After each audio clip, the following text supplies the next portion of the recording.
అందరికీ నమస్కారం. తెలుగు కథామాలకు స్వాగతం. నర్సింగ్ హోమ్ నవల చదువుకుంటున్నాము. రాసిన వారు శ్రీరంగం గారు. రామచంద్రుడు పేషెంట్ల సంఖ్య నానాటికి పెరుగుతోంది. అతని ఆస్తమా క్యూర్ అడ్వర్టైజ్మెంట్లు అన్ని పత్రికలలో రాసాగాయి. అతని దగ్గర బాగైన కేసులు తామెరిగిన ఆస్తమా వాళ్ళెందరినో పంపిస్తున్నారు. 3 నెలల్లో అక్కడికి జనం తండోపతండాలుగా రాసాగారు. జనం ఎక్కువవుతున్న కొద్దీ అతని చికిత్సా విధానంలో మార్పు రాసాగింది. అతనిలో భయం కూడా ఎక్కువ కాజొచ్చింది. తనిచ్చే మందు ఎవరికైనా తెలిసిపోతేనో, ఈ కాలంలో ఏ మందునైనా లేబొరేటరీస్లో ఎనలైజ్ చేసి అందులో ఏమున్నాయో తెలుసుకోవచ్చు. తను ఇచ్చే 4 రోజుల మందు ఎవరైనా తెలివైన వాడు ఎనాలిసిస్కి పంపిస్తే అప్పుడు తనకు కాంపిటీషన్గా మరొకళ్ళు తయారవుతారు. అందుకే తను చాలా జాగ్రత్తగా ఉండాలి. అసలు సీసాలో పోసి ఇవ్వనేవద్దు. తనే పేషెంట్ల నోట్లో పోసి వాళ్ళు గుటక వేసేదాకా ఉండాలి. అందుకే తను తన ఇంటికి కొద్ది దూరంలో ఉన్న ఒక 5 ఎకరాల పొలం కొని అందులో 100 గుడిసెలు వేయించాడు. తన దగ్గరకు వచ్చిన ప్రతివాడు 4 రోజులు తప్పనిసరిగా అక్కడ ఉంటేనే గాని చికిత్స జరగదు అని గట్టిగా పట్టుబట్టాడు. పేషెంట్లకు అక్కడే ఉండిపోవటం తప్పనిసరి అయింది. వాళ్ళు ఉన్నందుకు గాను అదనంగా గుడిసె అనబడే ఆ గదికి 5 రూపాయలు రోజుకి వాళ్ళు చెల్లించాలి. కార్ల మీద, టాక్సీల మీద, బళ్లలో జనం వచ్చి ఉండిపోసాగారు. ఈ జనాన్ని చూసి అక్కడ హోటళ్ళు, కిల్లీ కొట్టులు ఎన్నో పడ్డాయి. రామచంద్రుడు రోజు ప్రొద్దున్నే సీసా, చెంచా తీసుకుని ప్రతి పేషెంట్ దగ్గరికి వెళ్ళేవాడు. చెంచాతో చెంచాడు మందు పోసి వాళ్ళు గుటకేసేదాకా ఉండి తర్వాత పేషెంట్ దగ్గరికి అప్పుడు గానీ కదిలేవాడు కాదు. అతను వాడే మూలికలు ఏమిటో అతని కొడుకులకు కూడా తెలియకుండా ఉండేంతగా అతను కట్టుదిట్టం చేశాడు. రోజూ సైకిల్ మీద అడవిలోకి వెళ్ళి అక్కడ మూలికలను పోగు చేసి అక్కడే దంపి ముద్దగా తెచ్చేవాడు ఇంటికి. ఇంత పకడ్బందీగా ఉంచుతున్నాడు కాబట్టే అతనికి తప్పితే మరెవరికీ తెలియదు ఆ మందేమిటో. అలా తెచ్చిన ముద్దను ఇంట్లో తనే స్వయంగా దగ్గరుండి కషాయం తీసి సీసాలలోకి ఎత్తించి ఆ సీసాలను భద్రంగా అల్మారాలో ఉంచి 2 తాళాలను వేసేవాడు. తర్వాత కుండలన్నీ సర్ఫ్ వేసి కడిగించి కొట్లో పడేయించి తాళం వేసేవాడు.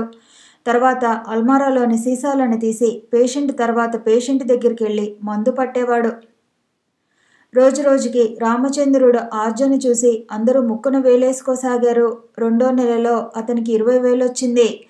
3వ నెలలో 30,000 దాటింది. అతని ఇంటి ముందు ఉండే కార్లు, హడావిడి, ఆ అట్టహాసం చూసే అతని కూతుళ్లకు మంచి మంచి సంబంధాలు రాసాగాయి. ఇప్పుడు రామచంద్రుడు పెళ్లికొడుకులను గురించి వెతకడం లేదు. పెళ్లికొడుకుల తల్లిదండ్రులే అతని చుట్టూ తిరుగుతున్నారు. ఒకప్పుడు సైకిల్ మీద పల్లెపల్లెకు రోజూ వెళ్లే రామచంద్రుడు ఈరోజు ఇంట్లోంచి కదలాలంటే టాక్సీయో, కారో లేకుండా కదలడు.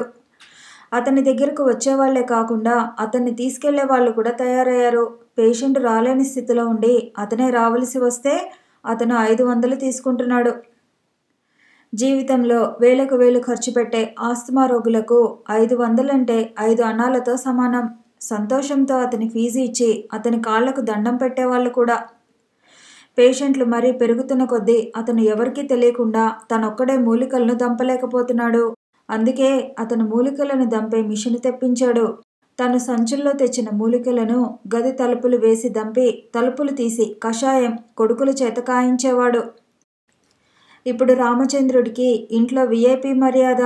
జీవితంలో అతను ఎన్నడూ పొందని పరిచర్యలు పొందుతున్నాడు ఇప్పుడు ఇంటి వాళ్లతో. డాక్టర్ రాధాకృష్ణ మానసికంగా చాలా చిక్కిపోయాడు 5 రోజుల నుంచి. అతని భార్య సుగుణ బెడ్ మీద పడుకుని ఉంది, స్పృహ లేకుండా. అప్పుడప్పుడు తెలివిలోకి వచ్చినప్పుడు రాధాకృష్ణ చేతిని తన చేతిలోకి తీసుకునేది, కళ్ళ వెంబడి నీళ్లు పెట్టుకునేది, తర్వాత కళ్ళు మూసుకుని స్పృహ తప్పిపోయేది. ఆసుపత్రిలో తనకు తెలిసిన వాళ్ళు ఉంటారని, కాన్పు చాలా సులభమవుతుందని ఆసుపత్రికి తీసుకొచ్చాడు. పెద్ద డాక్టర్కు బోలెడంత ఫీజు ముందరే కానుకల రూపంలో ముట్టచెప్పాడు. అయినా రోజురోజుకి కేసు చెడిపోతుందే తప్ప మెరుగు కావటం లేదు. రోజు వెళ్ళి అతని ఇంటి దగ్గర డాక్టర్ని కలిసేవాడు. డోంట్ వరీ అనేది ఆమె. ఆ మాటలతో కాస్తంత ధైర్యం వచ్చేది. కానీ సుగుణని చూస్తుంటే వచ్చిన ధైర్యం పూర్తిగా దిగజారిపోయేది. ఈరోజు ఎలా గడుస్తుందా అని అతనికి ఉండేది. అసలు అయిందేమిటంటే రాధాకృష్ణ మామూలు డెలివరీ భార్యకు అవుతుందని ఆసుపత్రికి తెచ్చాడు. నొప్పులు రాకపోవటం నుంచి సిజేరియన్ చేయవలసి వచ్చింది. సిజేరియన్ చేసిన మర్నాడు నుంచి సుగుణకు విపరీతంగా చలి జ్వరం రావటం మొదలుపెట్టింది. ప్యూబిన్ పైభాగంలో అర్ధచంద్రాకారంలో గడ్డలాంటిది బయలుదేరింది. ఈమెకు ఆపరేషన్ చేసిన సర్జన్ 4 రోజులు చాలా ఎక్కువ డోసెస్ యాంటీబయాటిక్స్ మీద ఉంచి ఆమెకు అర్థం కాకపోతే జనరల్ సర్జన్ డాక్టర్ చంద్రశేఖర్కు రిఫర్ చేసింది. చంద్రశేఖర్ సుగుణను తన వార్డులోకి మార్పించుకొని యాంటీబయాటిక్స్ ఇవ్వటం మరీ ఉధృతం చేశాడు. సుగుణకు నాభి క్రింద భాగం అంతా పచ్చి పుండులా తయారైంది. ఆ భాగాన్ని ముట్టుకుంటే అపస్మారంలో కూడా మూలిగేది. రోజురోజుకి పాలిపోతూ రక్తక్షీణమవుతున్న ఈ కేసులో సీసా తర్వాత సీసా రక్తం ఎక్కిస్తూనే ఉన్నాడు డాక్టర్ చంద్రశేఖర్. మూత్రం పరీక్ష చేశాడు, రక్తం పరీక్ష చేయించాడు. ఏమీ తేలలేదు. అసలు బాసెస్కి సాయంత్రం వచ్చే అవసరం లేకపోయినా సాయంత్రం అతని క్లినిక్ కట్టేసిన తర్వాత వచ్చి చూసి వెళ్ళేవాడు. డాక్టర్ చంద్రశేఖర్ ఇంటికి రోజు ఖాళీ చేతులతో కాకుండా ఏదైనా ఒక విలువైన వస్తువు తీసుకెళ్లేవాడు డాక్టర్ రాధాకృష్ణ. అతనిచ్చిన దాన్ని అందుకుంటూ don't worry she will be all right అనేవాడే తప్ప కేసు ఏంటి సార్ అంటే అదే అర్థం కావటం లేదో, అర్థం చేసుకునేందుకు ప్రయత్నాలన్నీ చేస్తున్నాను, కానీ ఏ పరీక్షకు నిలబడటం లేదు, చాలా పెక్యులియర్గా ఉంది అనేవాడు. రోజు అతనిచ్చే అదే సమాధానం చూసి నీరు గారిపోతున్నాడు రాధాకృష్ణ. రోజు రోజుకి దిగజారిపోతున్న భార్య స్థితిని చూడలేకపోతున్నాడు.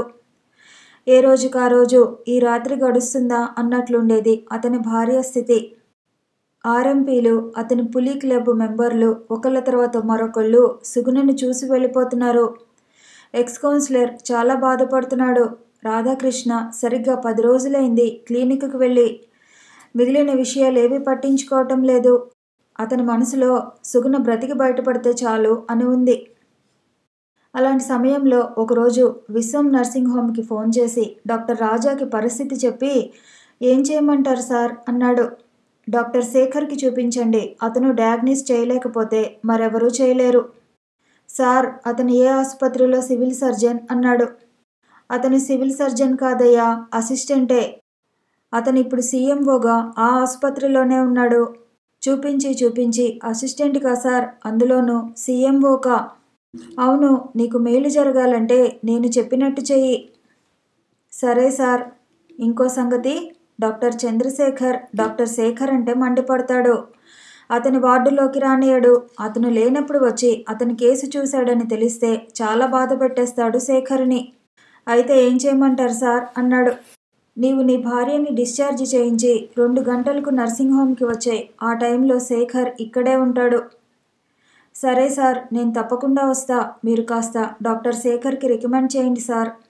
చేస్తానులే. అయినా డాక్టర్ శేఖర్కి రికమెండేషన్ అవసరమే లేదు. అతను జబ్బునే చూస్తాడు, మనిషినే చూడడు అని ఇక ఉంటా అంటూ ఫోన్ పెట్టేశాడు రాజా. రాధాకృష్ణ డిశ్చార్జ్ తీసుకుంటుంటే కేసుని ఇలాంటి స్థితిలో తీసుకెళ్ళి ఏం చేస్తావులే, కొంచెం మెరుగైన తర్వాత ఆ ఆశ కనిపించడం లేదు అని మనసులో అనుకుని నేను తీసుకెళ్ళిపోతాను సార్, ఇక్కడ ఉండి ఏం చేస్తున్నాం, ఇంజెక్షన్లు రక్తం ఇంటి దగ్గర కూడా ఇవ్వచ్చు కదా సార్. సరే నీ ఇష్టం అని కేసు షీట్ మీద సంతకం పెట్టేశాడు doctor Chandrashekar. Radhakrishna private ambulance తెప్పించుకుని అందులో భార్య సుగుణని విశ్వం నర్సింగ్ హోమ్కి తీసుకెళ్లాడు. తన గురించే ఎదురు చూస్తున్న రాజా తను కేసు తీసుకురాగానే ఒక గదిలో వేయించి డాక్టర్ శేఖర్కి పరిచయం చేశాడు. తను ఆసుపత్రికి వెళ్లే రోజుల్లో వాకింగ్ ఎన్సైక్లోపీడియా ఆఫ్ సర్జరీ అంటూ ఒక అతను ఉన్నాడు అని విన్నాడు, కానీ ఆ ఎన్సైక్లోపీడియా ఇతను అని అతను చూడలేదు. పొట్టిగా, పీలగా, ఒత్తుగా దూకున్న తలతో మనిషిని చూసిన వెంటనే మర్చిపోయేటట్టు ఉన్న శేఖర్కి నమస్కారం చేశాడు. కేసుని నర్సింగ్ హోమ్లో మొదట అడ్మిట్ చేసి శేఖర్ రాజా గదిలో కూర్చుని చెప్పండి అన్నాడు. రాధాకృష్ణ మొదటి నుంచి అయిందంతా చెప్పాడు.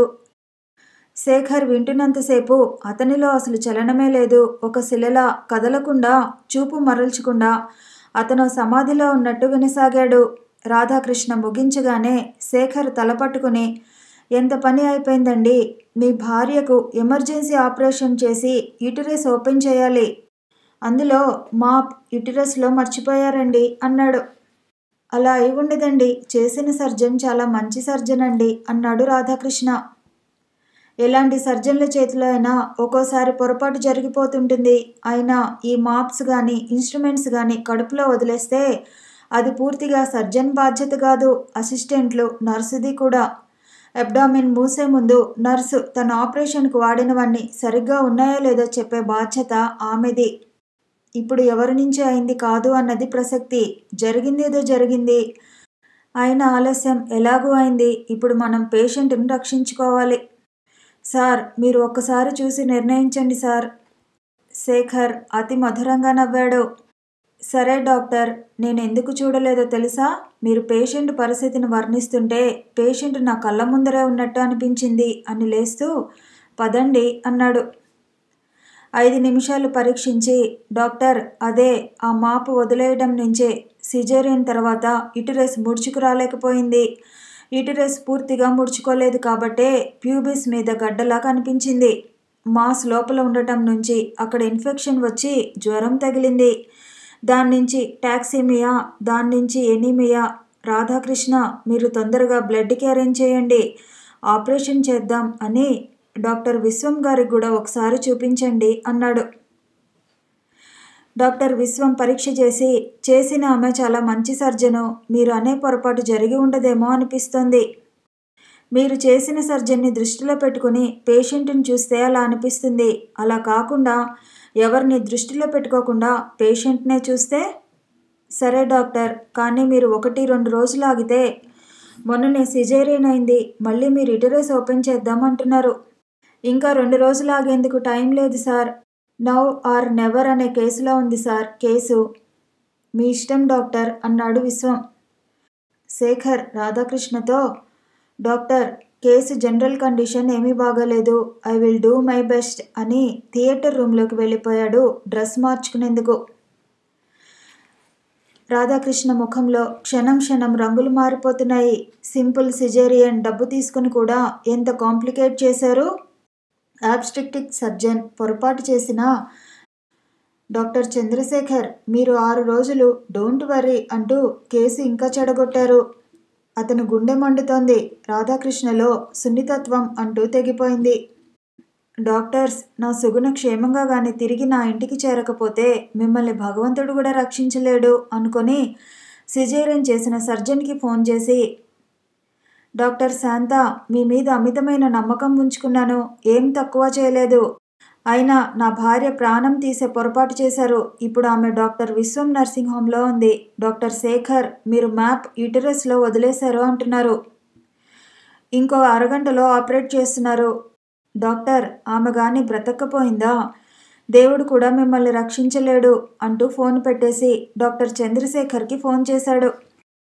నేను రాధాకృష్ణని మాట్లాడుతున్నాను. 6 రోజులు మీరు కేసు మీ దగ్గర ఉంచుకొని అదేంటో తెలుసుకోలేకపోయారు. మీరు సరిగ్గా టైంకి డయాగ్నోసిస్ చేసి ఉంటే నా భార్య ఈరోజు చావు బ్రతుకుల మధ్య ఉండేది కాదు డాక్టర్. మీకు మీ సబ్జెక్ట్ తెలుసో తెలియదో కూడా తెలియదు. మీ అలక్ష్యం, అజ్ఞానం నుంచి నా భార్య ఈరోజు ఇలా అయింది. డాక్టర్ చంద్రశేఖర్, నా భార్య విశ్వం నర్సింగ్ హోమ్లో ఉంది. డాక్టర్ శేఖర్ ఆపరేట్ చేస్తున్నారు. ఇంకో అరగంటలో. మీకు ఎంతో డబ్బు ఉండొచ్చు, పలుకుబడి ఉండొచ్చు, ఏది ఉన్నా డాక్టర్, నా భార్య ఈ ఆపరేషన్ నుంచి బ్రతకపోయిందా? మిమ్మల్ని విడవను. ఫోన్ రాధాకృష్ణ చేతి నుంచి జారిపోయింది. అతని గొంతుకలో మింగుడు పడని దుఃఖం మిగిలిపోయింది. కుర్చీ మీద చేతులు ఉంచి తలవాటి మీద పెట్టుకున్నాడు. అతన్ని దూరం నుంచే చూస్తున్న రాజా అతని దగ్గరకు వచ్చి రాధాకృష్ణ భుజం మీద చేయి వేసి, డాక్టర్, ఆవేశపడకండి అన్నాడు. రాధాకృష్ణ తల ఎత్తి రాజా చేతిని తన చేతిలోకి తీసుకుంటూ, డాక్టర్, నా భార్య బ్రతుకుతుందా అన్నాడు. చేసేవాడు డాక్టర్ శేఖర్. అంతకంటే గొప్ప సర్జన్ మీకు దొరకడు. తర్వాత సంగతి దైవాధీనం. ఆపరేషన్ 5 నిమిషాల్లో మొదలు పెడతారు అనగా డాక్టర్ శాంత, డాక్టర్ చంద్రశేఖర్ ఇద్దరు కార్లలో వచ్చేశారు. థియేటర్ అవతల కుర్చీలో కూర్చున్న రాధాకృష్ణ భుజం ఇద్దరు తట్టి, ఎవ్రీథింగ్ విల్ బి ఓకే అంటూ లోనికి వెళ్లారు. డాక్టర్ శేఖర్ వాళ్ళని విష్ చేసి ఆపరేషన్ మొదలుపెట్టాడు. ఆ రోజు డాక్టర్ చంద్రశేఖర్, డాక్టర్ శాంత అటువంటి సర్జరీ మొదటి రోజు చూశారు వాళ్ళ జీవితంలో. ఆ స్కాల్పల్తో డాక్టర్ శేఖర్ ఆడే విధం కోస్తున్నట్టు కాకుండా నృత్యం చేస్తున్నట్టు కనబడసాగింది. ఆ ఫైనర్ మూమెంట్స్ కళాకారుని కుంచలే తప్ప సర్జన్ స్కాల్పల్కు వాళ్ళు చూడలేదు. రక్తం మహా తక్కువతో అతను చేస్తున్న భాగం అద్దంలా తలతలా మెరుస్తుండగా అతను యూటిరస్ తెరిచి అందులోంచి క్రికెట్ బాల్ అంత మాప్ బయటికి తీసి యూటిరస్ శుభ్రం చేసి కుట్టేశాడు. స్కాల్పల్ అతని చేతిలో పట్టుకున్నప్పటి నుంచి 15 నిమిషాల్లో ఆపరేషన్ పూర్తయింది. డాక్టర్ శాంత గాని డాక్టర్ చంద్రశేఖర్ గాని అంత తొందరగా వాళ్ళ ఏరికలో ఎవరూ ఆపరేషన్ పూర్తి చేయలేదు. అతను డయాగ్నోసిస్ రైట్ అయిందని అందరూ మెచ్చుకున్న శేఖర్ ముఖంలో కొంచెమైనా మార్పు రాలేదు. పిండేసిన బట్టలా ఉన్న రాధాకృష్ణ దగ్గరికి వచ్చి అతను భుజం మీద చేయి వేసి, sorry doctor, I was right అంటూ వెళ్ళిపోయాడు. ఆ రోజు నుంచి డాక్టర్ శాంత, డాక్టర్ చంద్రశేఖర్ ఇద్దరు రోజుకు 2-3 సార్లు వచ్చి కేసును పలకరించిపోతున్నారు. ఆపరేషన్ అయినప్పటి నుంచి సుగుణ జ్వరం తగ్గి ఆమె ఇంత తిండి తినేదాకా శాంత, చంద్రశేఖర్ చాలా మానసిక వ్యధకు లోనయ్యారు. శుభ్రంగా సుగుణ కుట్లు తీసిన రోజు సాయంత్రం డాక్టర్ శేఖర్కి ఫోన్ కాల్ వచ్చింది. శేఖర్ దాన్ని అందుకుని హలో అన్నాడు. నేను డాక్టర్ చంద్రశేఖర్ని. డాక్టర్, మీరు టైమ్లీ డయాగ్నోసిస్ చేసి సుగుణని రక్షించినందుకు థ్యాంక్స్. డాక్టర్, మీరు నా అసిస్టెంట్గా ఉన్నప్పుడు మిమ్మల్ని చాలా బాధ పెట్టాను, నన్ను క్షమించండి అని డాక్టర్ ఇవాళ హెల్త్ మినిస్టర్తో మిమ్మల్ని నా యూనిట్కి నా అసిస్టెంట్గా ట్రాన్స్ఫర్ చేయమని చెప్దామనుకుంటున్నాను. పర్మిషన్ ఇస్తారా? వద్దు సార్, నేను ఇంకా 1 రోజుల్లో సూపర్ ఎంఎస్కి వెళ్ళిపోతున్నాను. 1 నెల గురించి వద్దు సార్ అన్నాడు. సరే డాక్టర్, మీకు ఎప్పుడు ఏం అవసరం ఉన్నా ఒక ఫోన్ చేయండి అని ఫోన్ పెట్టేశాడు. రామచంద్రుడు కూతుళ్ళ పెళ్లి ప్రయత్నాలు చాలా సందడిగా సాగిపోతున్నాయి. అతని ధనం పెరుగుతున్న కొద్దీ అతని బలగం కూడా పెరగజొచ్చింది. వచ్చిన వాళ్లను వెళ్ళు అని చెప్పకుండా అందిస్తున్నాడు. పెళ్లి ఇంకా వారం రోజులే ఉంది. కూతుళ్లకు మంచి సంబంధాలే తెచ్చాడు. ఒక్కో కూతురు మీద 50,000 దాకా ఖర్చు పెట్టేందుకు సిద్ధమయ్యాడు.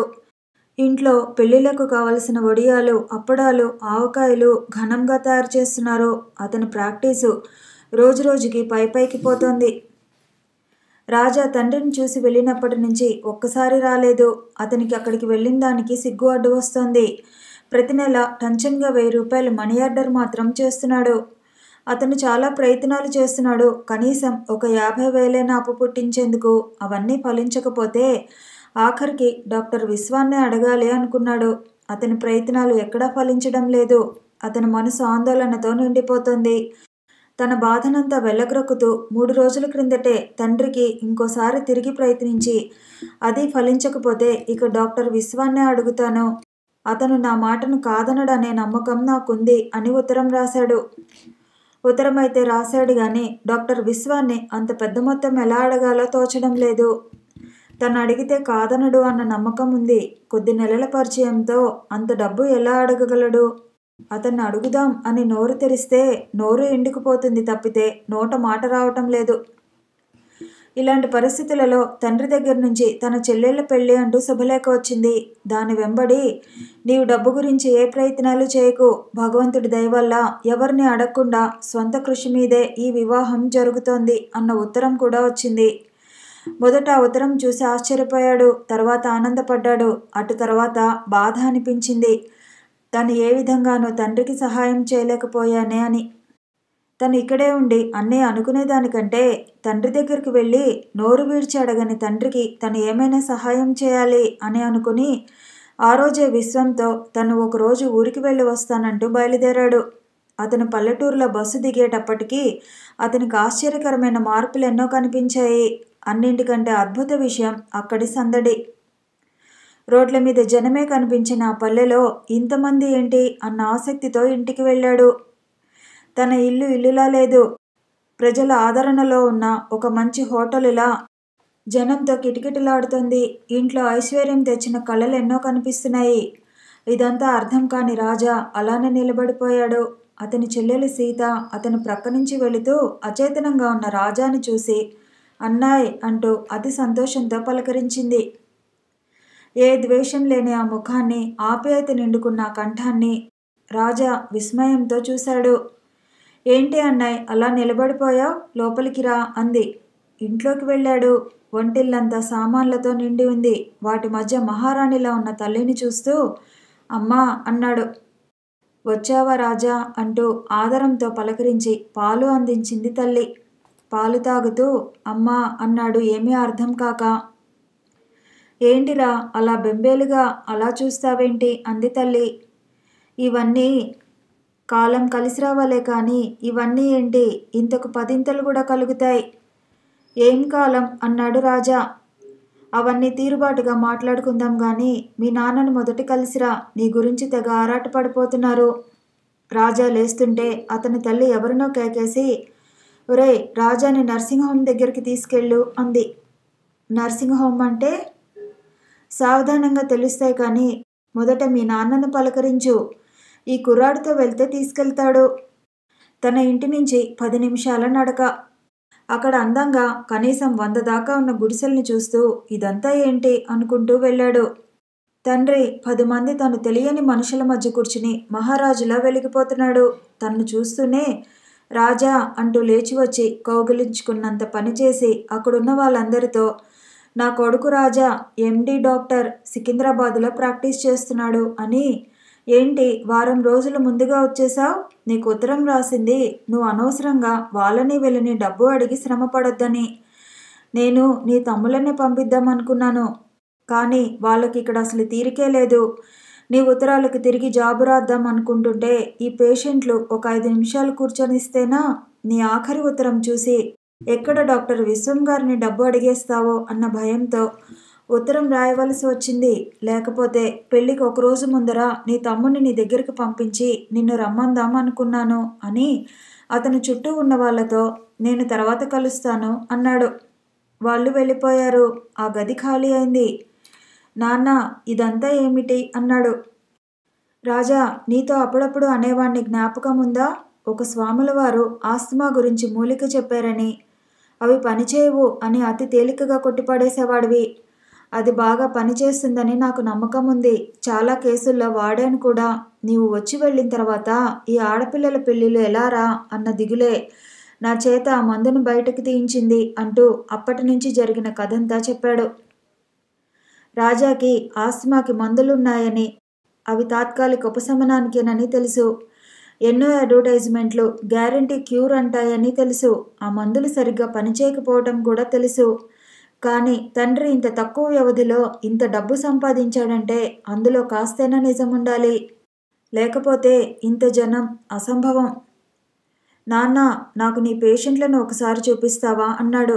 తండ్రి సంతోషంతో చూడు అంటూ పాకలోకి తీసుకెళ్లి చూపించాడు. మందు తాగిన వాళ్ళంతా తన తండ్రిని మెచ్చుకుంటున్నారు. ఆ పేషెంట్లలో తన 2 ఆస్మా పేషెంట్లు కూడా కనిపించారు. వాళ్లకు తను మందులు రాసి రాసి విసిగిపోయాడు. దీనంగా తన ముందు ఊపిరి అతి కష్టంగా పీల్చుకునే పేషెంట్లు తన్ను చూస్తూనే గుర్తించి, డాక్టర్ గారు మీ నాన్నగారు బ్రహ్మాండమైన మందు కనిపెట్టారు సార్. లేకపోతే 20 ఏళ్ల నుంచి నిమిషం నిమిషం ఎప్పుడు అటాక్ వస్తుందా అని భయంతో చచ్చాము. 3 రోజుల నుంచి హాయిగా ఉంటున్నాము అన్నారు. ఆ రోజు రాత్రి తను వెళ్ళిన తర్వాతే వచ్చిన 3 పేషెంట్లకు ఆక్సిజన్ ఇవ్వాల్సినంత తీవ్రమైన కేసులకి అతను 1 చెంచాడు మందుతో అరగంటలో దించేశాడు. తిరిగి గదిలోకి వచ్చిన తర్వాత నాన్న అదేం మందు అన్నాడు. అది రహస్యం రా, చెప్పకూడదు అన్నాడు తండ్రి. మందుని రహస్యంగా ఉంచితే దాని ఉపయోగాన్ని చంపేసినట్టే అన్నాడు రాజా. అవుననుకో, దీని రహస్యం చెబితే ఈ మందు ఇక పారదు, ఎవరికీ చెప్పద్దు అంటూ ఈ మూలిక ఇచ్చిన స్వామి నా చేతిలో చేయి వేయించుకున్నారు. అలా అని ఇంత మంచి మందును, కోట్ల జనానికి అక్కరకు వచ్చే మందును రోగులకు పనికిరాకుండా ఉంచుతావా? దీన్ని ఒక్కసారి ఎవరికైనా చెబితే కోట్లకు కాదు 100లకు కూడా పనికిరాకుండా పోతుంది. ఈ మందు పవరు దీని రహస్యం కాపాడటంలో ఉందిరా. అలా అని నీ నమ్మకం నాన్న.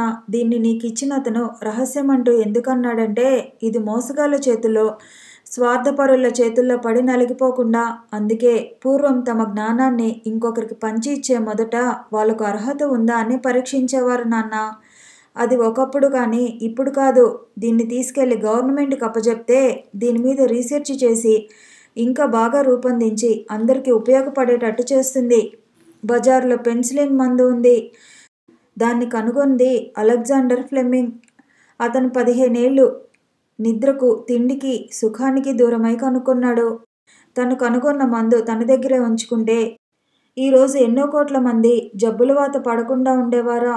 అతను ఆ మందును ప్రపంచానికి అందించి కొన్ని కోట్లు చనిపోయే వాళ్ళను బ్రతికించాడు. వీటిలో కావలసింది నిస్వార్థత నాన్న. స్వార్థంతో అతనే ఉంచుకొని ఉంటే ఈరోజు మనకు పెన్సిలిన్ ఉండేది కాదు. రాజా, నీవు చెప్పింది బాగుంది. పెన్సిలిన్ అతని మందు. అందుకే అతను మనస్ఫూర్తిగా ప్రపంచానికి అందియగలిగాడు. కానీ ఇది నా మందు కాదు. దీన్ని ఇంకొకరికి ఇచ్చేందుకు నాకు ఆజ్ఞ లేదు అని. రా, ఇంట్లోకి పోదాం అన్నాడు. కొద్దిగా అసంతృప్తిగా ఉన్నా పోన్లే, ఈ పెళ్లి హడావుడి అయిన తర్వాత నాన్నకు నచ్చ చెప్దాం అనుకొని తండ్రి వెంబడి నడిచాడు రాజా. కథ కొనసాగుతుంది.